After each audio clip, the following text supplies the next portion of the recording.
Magaling pala siya. Nilipit niya kumanta. Naku! Yes! Totoo yan. Kailan mo lang nalaman yun? One of those nights na maaga kami natatapos, so may time kami to actually bond, no? And may gawing iba bukod sa pelikula. So, minsan, dito sa Pampanga, pag maaga kami napaback up, we also know how to have fun. So, magkakaraoke. And yan, bumabanat ng Adele na parang wala lang. So, parang sabi ko, wow! Actually, napahiya pa ako because tinanong ko siya, like, about an album. Yung pala, 5 na pala yung album niya. So, ay, medyo hindi magandang moment yun for me. Pero talagang, what a revelation that night. Kasi, Adele, Chasing Pavement. So, na ganun lang, nakaupo. Parang, oh wow. Chill lang.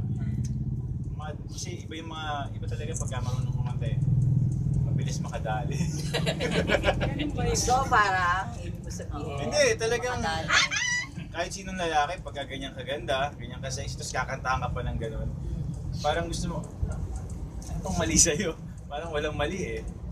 Taray, taas ka na. Ikaw, Jen, tampang kami.